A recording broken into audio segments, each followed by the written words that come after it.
So this right here is a prototype that I had programmed in a different class. This was the original idea that I had come up with. Oh.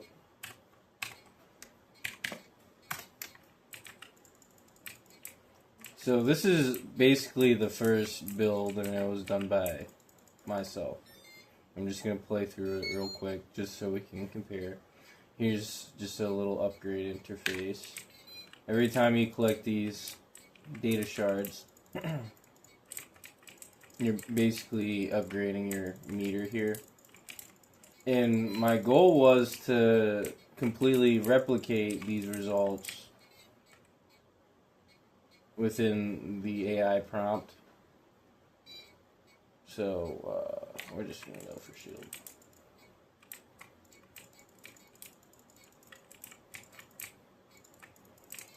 We're going to keep playing. And we're just going to compare.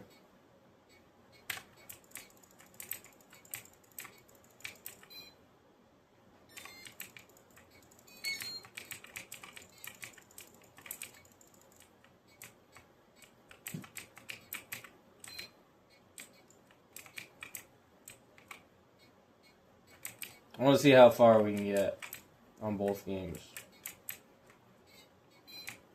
Oh. Ooh. See, this game actually has some pretty complex AI and pathfinding.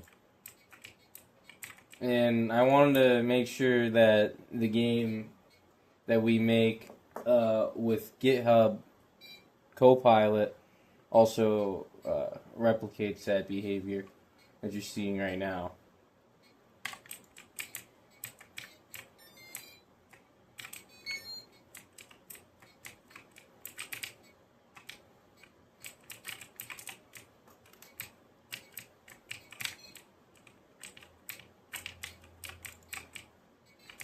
I really like the design of this one. But you will see once we get to the final product why I prefer this one. Okay, we didn't get as far as I wanted. As you can see, it's a pretty hard game. So we're just gonna exit out of that. We're gonna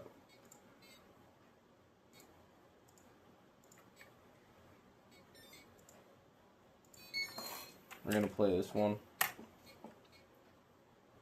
So this is, as you can see, it's already a bit different from the one that we had come up with beforehand. The one that was done in a game design class. This one was not done in the game design class. This one was done through GitHub Copilot. And you can already tell, just based on what you see, it kind of looks like GitHub's Copilot interface. I mean, I thought that was just kind of a funny little thing.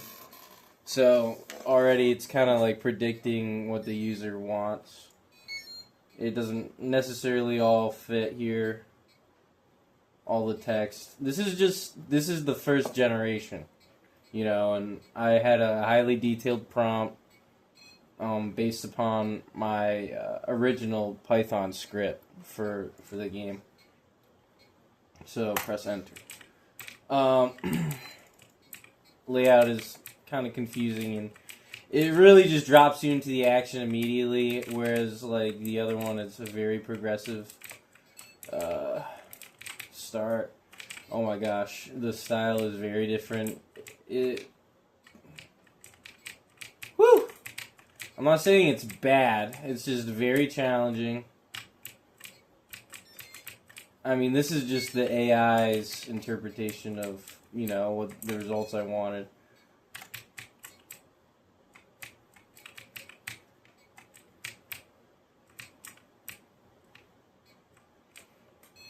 I mean, I'd much rather play the other one, like, just because of... I can tell the the pathfinding for the AI here, though, is a bit different.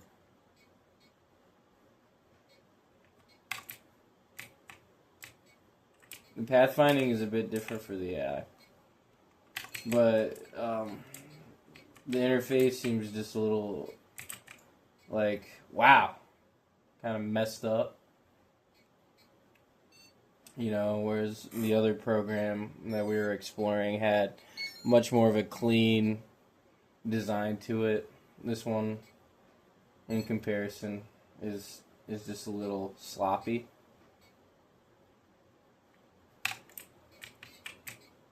I'll send you both so you can take a look for yourself. And honestly, you can tell me which one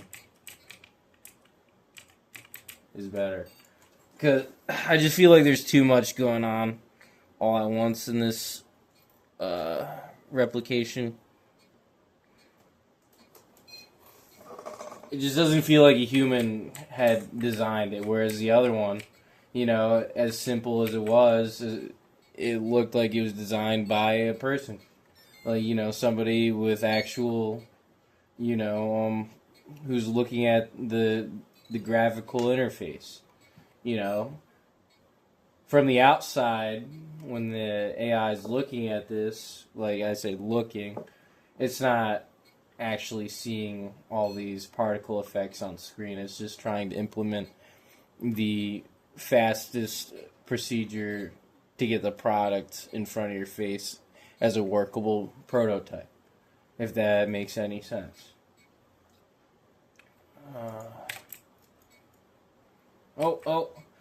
Yeah, and another thing is like the boundaries here.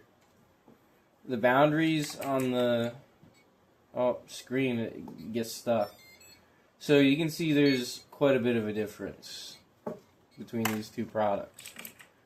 Where this is the artificially created product driven by prompt.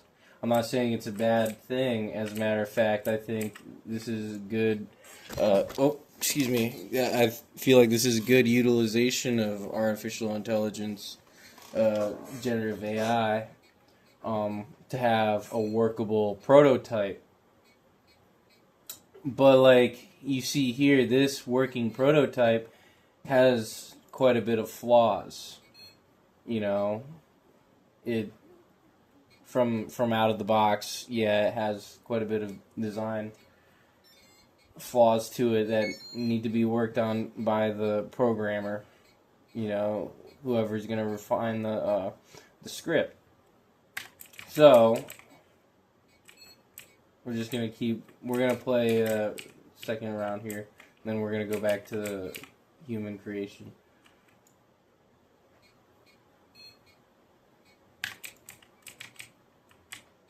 I'm just upgrading whatever, because like I don't really know, because it changed the dictionary for all the upgrades and stuff. And it's really hard to tell what's an enemy and what's an enemy blast or like an enemy shot. Like you can see here, like the enemies have like health bars above their heads, but you gotta really be paying attention. And all the pickups and the upgrades you're not too sure about either, because they're just like little circles. So it's very difficult to see like what's happening, and you can tell that this was designed by an AI because there's just so much happening all at once. Whereas we're gonna go to my actual class project from Udemy. We're gonna compare one more time. This layout, it's exactly how I pictured it. Like, this is my primary theme right here. It's a green Sonic with kind of like a cyberspace, grid type. And that's pretty much what I had wanted the Copilot to do. But, like, this is, like, it right here. Like, this is what I want. This is what I created. So I'm going to start. And everything is much simpler from the get-go. You have very little enemies on screen chasing after you. This is actually fundamental game design, like from a computer science perspective, if you remember. So now we have upgrades after, collecting our data, shards or whatever. I'm gonna pick scatter shot. So I mean, it's really so much easier to see everything happening on this one. And I really wish the AI could have made something as good as this. But we're getting there. It came out with a product in a much similar structure and vein, but it just could not replicate like the human design philosophy behind it, if that makes sense. Because like, as a user, you're looking at this, it looks, presentable. It's not like a whole bunch of crap going on screen all at once. And as we continue, as the difficulty ramps up, as more things are happening on screen, you're going to be able to adjust. That's a more natural progression, like a difficulty spike. So overclock, trace lock. We're gonna go with trace lock. So you remember the last game we were playing, the AI generated game. All the projectiles, you can tell whether or not it was a character on screen or a projectile. Here, there's a clear distinction, the difference between the projectile and the player and the characters. Oh, and that's a procedurally generated AI enemy right there. So we were asking for those, but they were throwing everything at us all at once, so it was very hard for us to see that type of design. So we're going to go with the beam. So you see the enemies are now also, the basic enemies also now have health bars because security levels changing.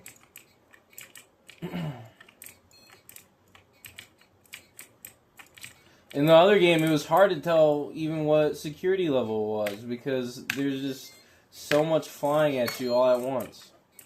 And like those momentary pauses, those interruptions in gameplay, they're not as bad as the one in the other game because all the particle effects were still rendered right in front of your face. This is so much simpler. It's very like reminiscent of like you saw asteroids. Yeah, but like this was my original thought process going in with the AI prompts. Oh, again, shaking it up.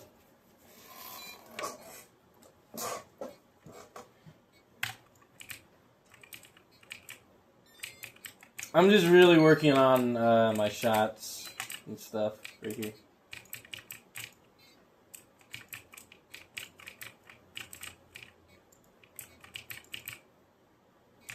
Yeah, as you see, like the difficulty is ramping up, but I'm still able to keep up with everything on screen because also I'm not. I know the boundaries of the window as well. The other one, like it was hard tracking, but like it's still. The other game is still, lines up with the criteria.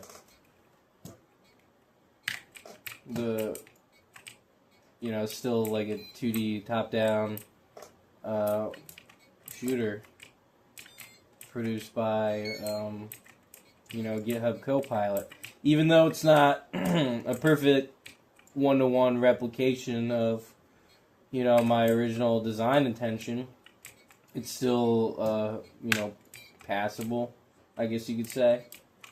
But in all honesty, like if this was a prototype made by like a professional computer programmer or game designer, game developer, this would be a lot more permissible. You know, this is excellent. You know, as a first prototype product, but the AI driven prompt based game, that one has a lot of issues with it. That one would require a lot more tweaking, whereas you have a fully functional game right here. Like, this is the human prototype, that was the AI prototype. This is fully functional, whereas the other one, not so much. I mean, it's hard to see the game and play the game. It's difficult to want to play that game. Whereas, like, you know, the design of this one actually has... Oh, shoot. It's difficult, right? But it's a difficulty level where, you know, you can actually play. It's a playable game. Oh.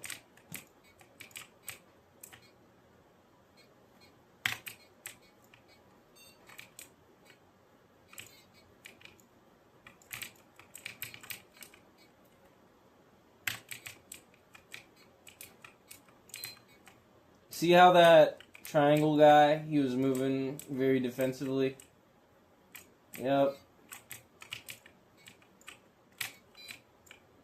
So, it is my understanding that this class, the main focus here is, like, prompt generation. But, if you want to talk about just, you know, artificial intelligence and game design, right here, like, I have multiple examples. So you have the simple enemy right here, the one that floats toward you, kind of like a zombie. A really easy guy.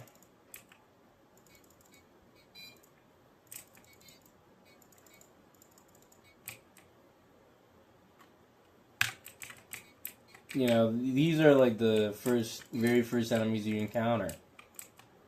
And these would be the second ones, but actually the way that the security level progresses, it makes it more procedural to where, you know, you have harder enemies sometimes appearing earlier. We're going to go with more shield. But, you know, these guys are easy to take out as well. They're more defensive shooters. Kind of like... Oh, and these guys up here, those are harder. You see, they're throwing out the spread shot already, and it's only security level 3, wave 3. But now, oh, look at this big guy chasing after us and shooting everywhere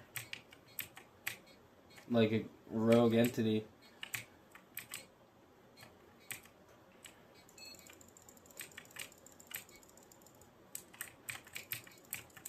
You don't really get that same effect with the other game we were playing.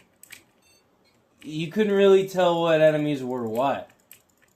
Whereas there's definitive, distinctive shapes right here telling you, like, oh, this square guy, that's an easy enemy. That guy's easy.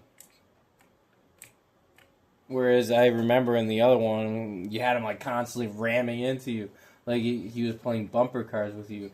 Whereas right here, it's almost insta-kill. It's like they drain your health. Like, oh, integrity breach. So you gotta collect more.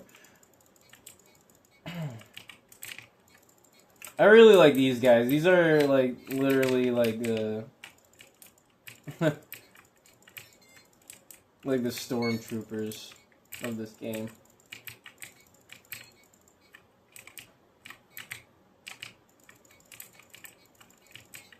The SWAT bots.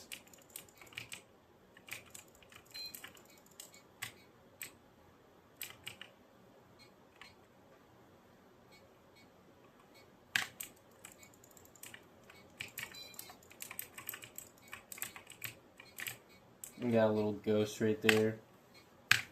This is like an actual game, like a hacker would want to play, though.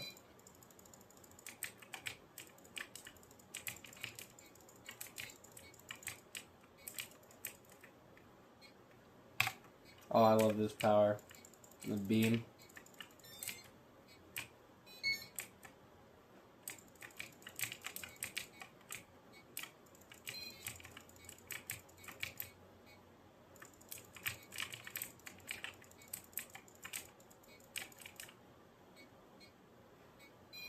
Capacitor lance is terrible. I wouldn't go for it. It's like having a charge beam, but it doesn't overlap well with the spread shot quite yet.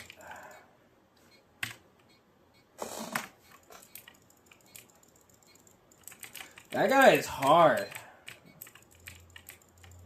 The hunter killer.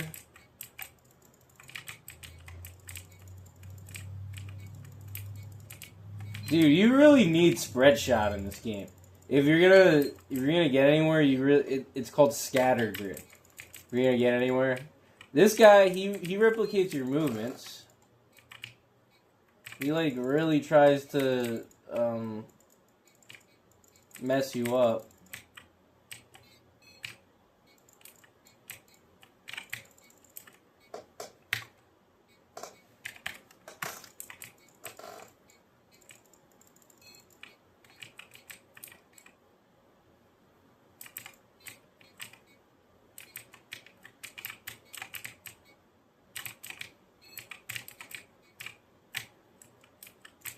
See, this is actually fun. Most of my project, I accidentally spent a little too much time editing my own game.